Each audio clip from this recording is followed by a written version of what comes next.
नमस्कार दोस्तों, आप सभी का स्वागत है आपके चैनल जैसे स्पार्क में। दोस्तों आज हम एक बहुत ही महत्वपूर्ण टॉपिक पे बात करने वाले। आज हम बात करने वाले मॉडल कोड ऑफ कंडक्ट, यानी चुनाव में आचार संहिता क्या होती है, उस पर हम बात करने वाले हैं। दोस्तों आपको जैसा पता कि 10 मार्च 2018 को 10 मार्च 2019 को चुनाव आयोग ने कहा कि भारत में लोकसभा के चुनाव होने वाले हैं। किसके चुनाव होने वाले? देखिए आप इस बात को नोट करते जाइएगा, लोकसभा के चुनाव होने वाले हैं। 7 चरणों में चुनाव होने वाला है। 7 चरणों में चुनाव होने वाला है।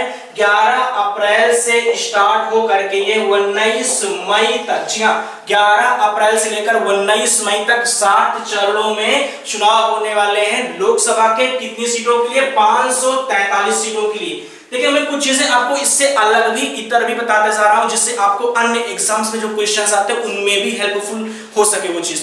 तो 11 से 19 मई के बीच में चुनाव होने वाला है। 23 मई को डिक्लेयर हो जाएगा। लेकिन इस 2 महीने के बीच में जो राजनीतिक पार्टियां हैं, जो सरकारी पद हैं, सरकारी पद पे आसीन लोग हैं, उनको कैसा आचरण करना है, इन्हीं के संदर्भ में चुनाव आयोग ने एक मॉडल कोड ऑफ कंडक्ट बनाया हुआ है। ये कुछ ऐसा नहीं है कि आपको अलग से देखना है। तो आप देखिए, ध्यान दीजिए, इसमें मॉडल कोड ऑफ कंडक्ट की जो शुरुआत हुई थी 1960 से हुई थी। 1960 में केरल विधानसभा के लिए पहली बार मॉडल कोड ऑफ कंडक्ट का, हालांकि लिखित दस्तावेज नहीं था उस वक्त, लेकिन एक बना बनाया प्रारूप नहीं था, लेकिन तभी केरल विधानसभा ने कुछ नियम कायदे अपने मॉडल कोड ऑफ कंडक्ट के लिए बनाए हुए थे।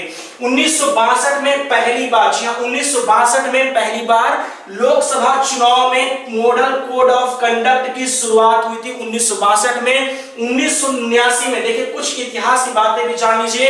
1979 में राजनीतिक पार्टियों में यह बात समझ में आई कि कोड ऑफ कंडक्ट को, मॉडल कोड ऑफ कंडक्ट को एक आवश्यक अंग माना जाने लगा। किसका?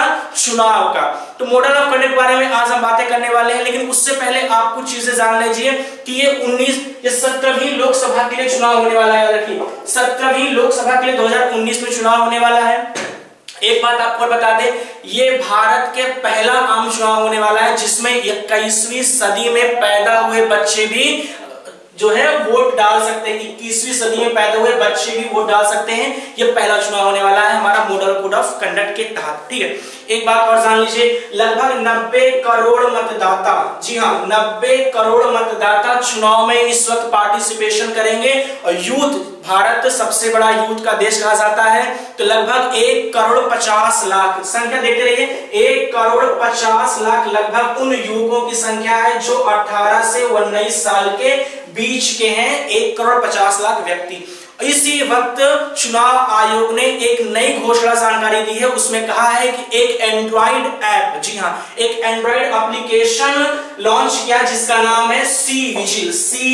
ये एप्लीकेशन है एंड्रॉइड ऐप का, जिसे चुनाव आयोग ने कहा है कि अगर किसी को लगता है कि मॉडल कोड ऑफ कंडक्ट का कोई राजनीतिक पार्टी, कोई सरकारी पद पे आसीन व्यक्ति उल्लंघन कर रहा है, तो इस ऐप पर वो जानकारी दे सकता है। और आपको एक बात और बता दें, लगभग 100 मिनट के भीतर चुनाव आयोग की आधिकारिक घोषणा है, 100 मिनट के भीतर उस उल्लंघन का बाकायदे जो है जवाब दिया जाएगा। लोगों को जेल तक हो सकती है। तो ध्यान दीजिएगा। अब हम आते हैं इन सभी बातों को करने के बाद आप बात करते हैं मॉडल कोड ऑफ कंडक्ट में क्या क्या बातें हैं, इसको साफ कर लेते हैं, उसके बाद हम स्टार्ट करते हैं अपना वो।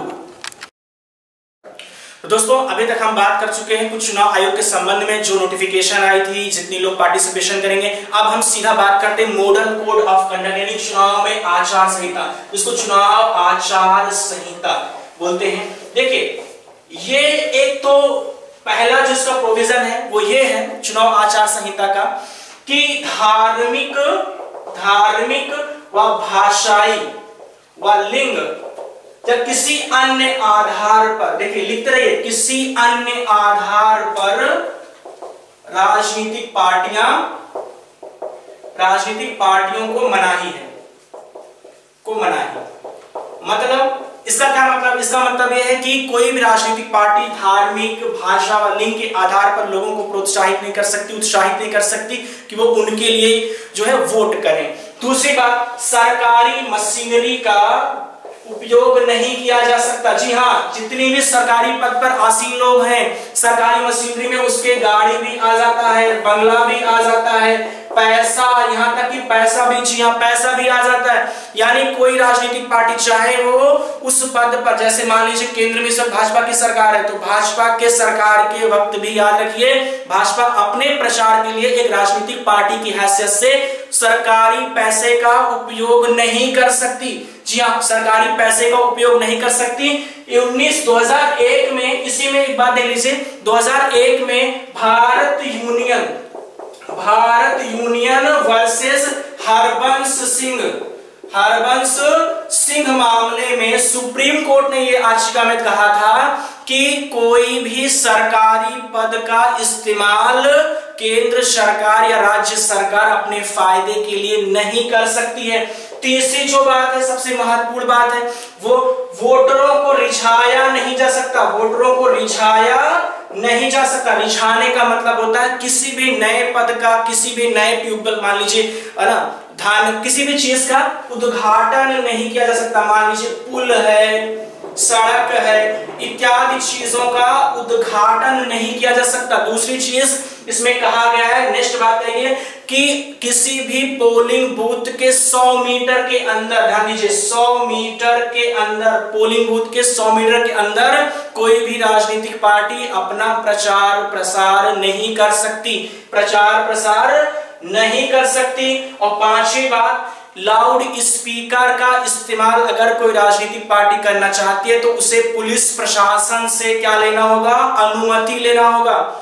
यानी इन्हीं सारी बातों का, और एक बात और, यह उम्मीदवारों और राजनीतिक पार्टियों, ध्यान दीजिएगा, राजनीतिक पार्टियों और उम्मीदवारों के आचरण को भी दर्शाने वाला यह मॉडल कोड ऑफ कंडक्ट है। इसी में आप एक बार नाम सुनते होंगे, आरपीए 1951। आरपीए क्या है? Representation of people's act. क्या नाम है इसका? Representation of people's act. इसकी बार बात आ रही है। तो मॉडल कोड ऑफ कंडक्ट जो है इसी रिप्रेजेंटेशन ऑफ पीपल्स एक्ट 1951 के सब क्लॉज 6 या 7 में बना। ये सारी बातें हैं। तो आज हमने मॉडल कोड ऑफ कंडक्ट की बात कर ली दोस्तों। अगर आपको ये हमारा वीडियो पसंद आया हो तो लाइक, सब्सक्राइब और कमेंट के माध्यम से जरूर अवगत करेगा। आपका दिन शुभ हो। Thank you so much. Have a great day.